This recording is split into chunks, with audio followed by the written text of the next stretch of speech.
Alrighty. Recently, I've been thinking a lot about myself, but also I've been interacting with other musicians and students who have been maybe thinking of kind of like misplaced ideas and standards that they're holding themselves to, and it brought me back into thinking about myself, the journey I've had, and also problems that I currently have to try to deal with. So I want to make a video describing it, just a number of different things that we can all do to try to be a more aware person and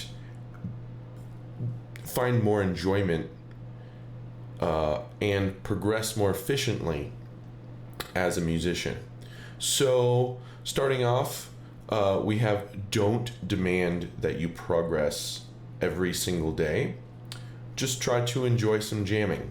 And so when I think back to a younger me growing up, when you are brand new to music, you can almost learn something every single day and be taking a step towards getting better every single day. However, it's not really sustainable or realistic to demand that that happens. Nowadays, as a musician, I'm kind of on like learning new things and progressing per month, not per day. So the more you learn, the slower it'll be to learn something new. And the sooner you are okay with that and understand that it's normal, the less you'll be stressing yourself out about that. Next, it's very similar, but it is different, is don't demand perfection of yourself, just simply search for enjoyment. And this one is very, very difficult to actually walk the walk. Obviously, I'm telling you this, but I definitely demand perfection of myself. And sometimes what would have been a good, fun performance or, just a fun evening, I let myself ruin it by being angry with myself over some small mistake. And that's not a very positive and healthy way to approach playing music. So if you are like me and this is something that you do, try to remind yourself that this is a pattern of behavior that you do, and that when you start thinking those ways, you don't want to allow yourself to kind of spiral down and stay upset with yourself. Not only is it going to ruin your day, but it's also going to slow you down as you try to improve as a musician. Maintaining a positive attitude on your music is very, very important to continue growing as a musician. Next up, we have be welcoming to others, but understanding of those that are not welcoming to you. And this is something I fortunately feel I've never been guilty of, but I would say the overwhelming majority of musicians out there, to some extent, have this problem. I have a number of examples of me growing up as a musician, and basically people, just assuming that I suck, or not willing to kind of like see the positive aspects of your musicianship, and instead they just are focused on how they're better than you and that you're a waste of their time. And I now, as an older person, having experienced this and watched other people do this, is I realize that number one, that person probably isn't, due to their attitude, isn't good enough to play with me, and I shouldn't be wasting my time. They're helping me figure out something that would have taken me a few months to figure out if they had actually let me perform with them or whatnot. So they're just kind of cutting to the chase and ruining the relationship right off the bat, which in a lot of ways saves some time. Next up, though, it's smart to realize, oh, okay, why is this person thinking like this? And usually, it has very little to do with them being a bad person and more to do with experiences in their past that lead them to feel this way. So maybe in their past they've been put down, or maybe they were bullied in high school, and now that they've worked hard and they feel like they're an accomplished musician, that needs to mean something. And if they're not better than somebody else, then their time invested as a musician doesn't mean anything. So when people are not welcoming to you, try to not let that discourage you. I've been discouraged in the past. One time I was so devastated I didn't touch a bass for 4 months, and in hindsight, I had to have that experience. But for people in the future who go through the same experience, you don't need to put down your instrument for 4 months just because somebody else said that you're not good enough. So yeah, just keep that in mind. All right, next up, understanding your motivations. They are going to change over time, and be open to them changing and finding new paths in music. When you first learn an instrument, me as a young 13-year-old kid, I had songs and music genres that I loved, and now, as nearly 30, so quite a few years later, I have very different goals that I'm working towards, and that is totally fine. You want to adapt and change, and that will help you grow as a musician as well. So it's a good thing for maintaining motivation, but then also helping you continue to grow and learn new things in new areas of music. Next, we have pay attention to detail, but also look to understand the big picture as well.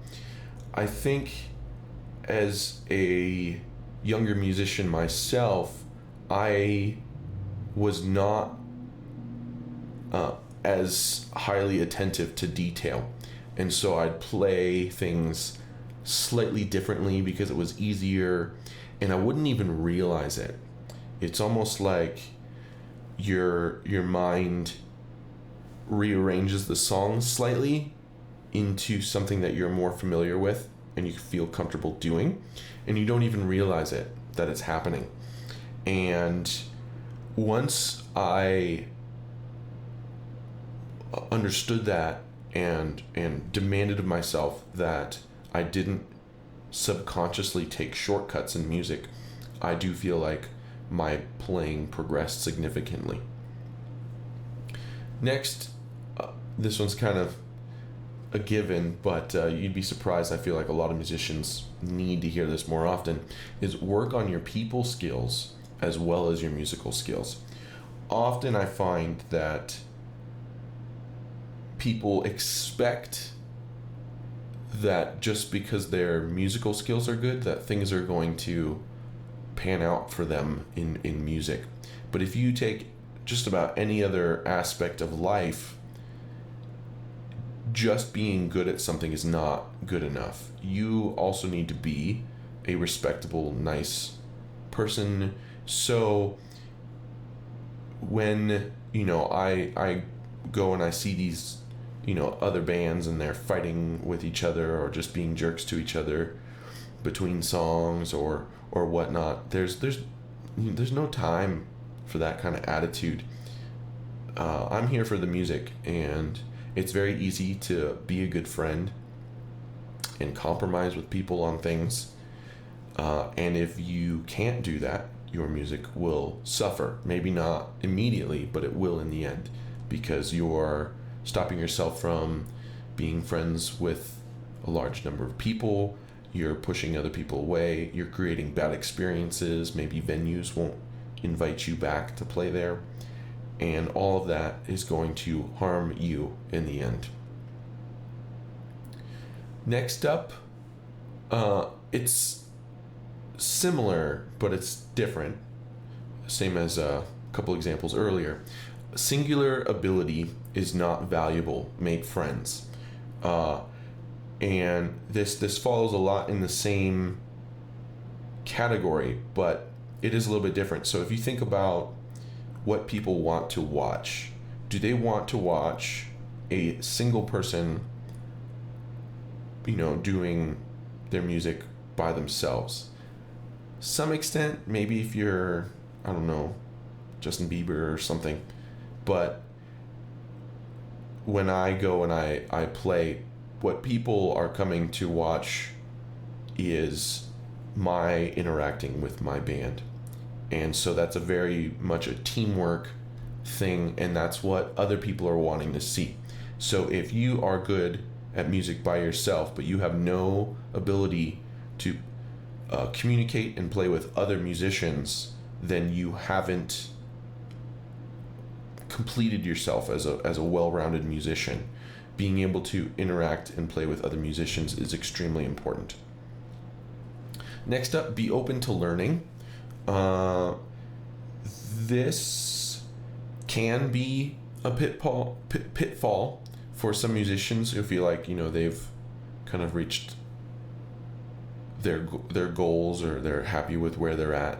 But as I think just about any other aspect of life, is you're always working, you're always trying to grow, you're always trying to learn. And the minute that you adopt an attitude that you know all there is to know, and that you're not open to learning new things, is the minute you aren't really a musician anymore. So definitely stay open to learning new things. Next one, this one is something I feel like I'm super guilty of, is don't wait for better equipment. And maybe this one's on the list more for me than anyone else, but it's definitely something I need to remind myself relatively often. And that is that whatever my musical goals are currently, or your musical goals are currently, we should not be waiting for a better amp, or for better recording software, or for better bass or guitar or whatever to start working on it. You can always re-record things later when you have nicer equipment if you want to, but there's a learning process for making your own music, or joining a band, or working on a particular style of song, or whatever it is. And if you wait until that next piece of equipment comes to start working on it, then number one, you're focusing on the wrong thing. You're focusing on, I need this, I need that. But then number two is you are literally putting your growth as a musician on hold until you get that item. And that's not smart, and it's not necessary. Maybe your instrument doesn't sound exactly like you want it for that song, but that instrument can still make notes. And if you don't have an instrument, you can get very cheap ones for like $100 used, or just like on Amazon. Something not great, but it'll get the job done. So for pretty small amount of money, you can get off the ground and start working on things. So that's something I need to remind myself, is don't wait. And if you feel like you need to be reminded of that, then hopefully that was a good addition to the video. Next up, you have 3 different pieces of being a musician in the singular sense. You have your ear, you have kind of like your creative aspect, and you have your physical skill. Oftentimes I will notice that musicians only work on their physical skill, but sadly that is only 1/3 of the things that you need to be working on. You want to work on your ear, the ability to hear everything that's happening in a song, and then also your ability to create that in your mind when you're trying to make up your own ideas. And you also want to work on your creativity, your ability to make up a solo, to make up a song, to make up words, to sing along to a song. If we are only working on our physical skill, we're only working on a very small portion of what it means to be a musician. If you work on just your physical skill, you can kind of maybe become like an orchestral musician. But if you're trying to make up your own music and entertain people, then there's much more to work on than just your physical skill.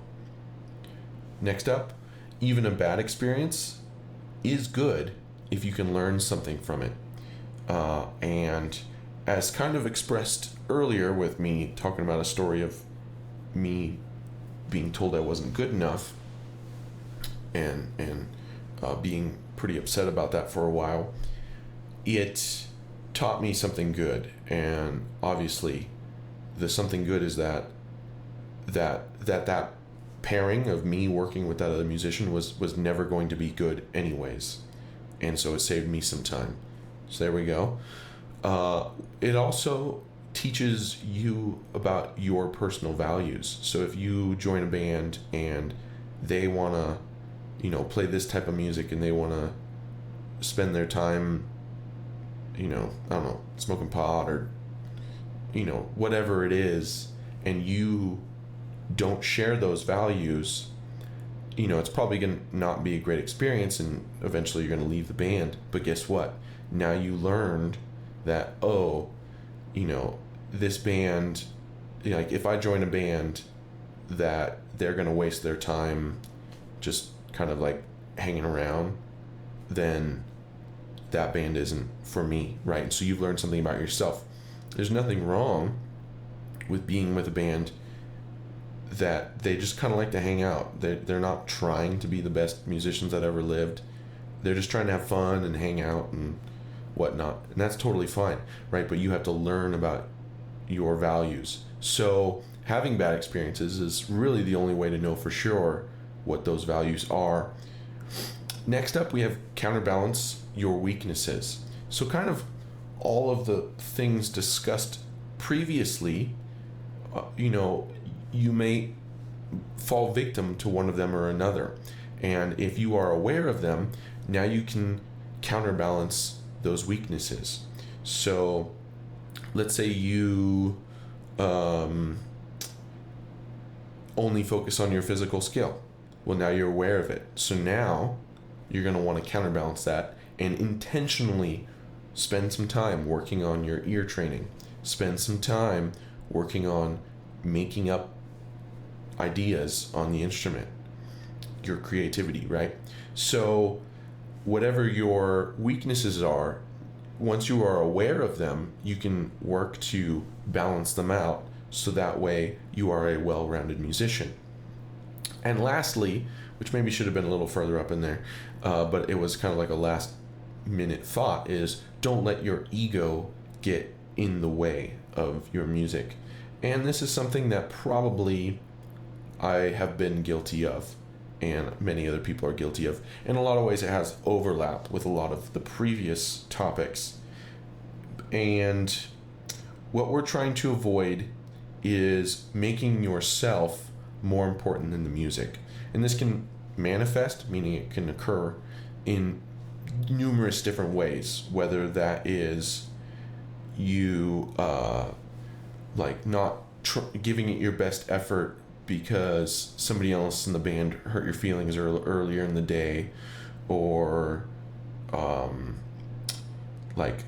being late to a show just because you didn't feel motivated to get there, right? Like, we don't want our ego to stop us from being a good musician, and that's something that we all are guilty of in various different ways.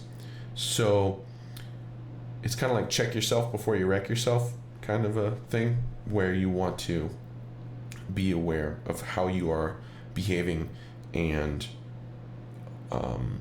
how your thoughts can get in the way. At the end of the day, we want music to be important, and our actions need to reflect that.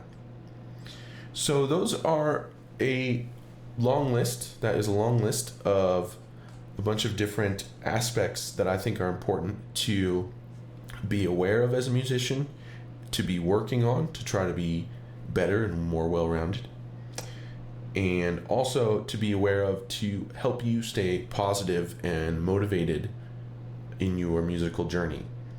So hopefully you found that helpful. I know it'll be helpful for myself. I need to be reminding myself a lot of these things from time to time. So hope that helped, and I'll talk to you guys next time.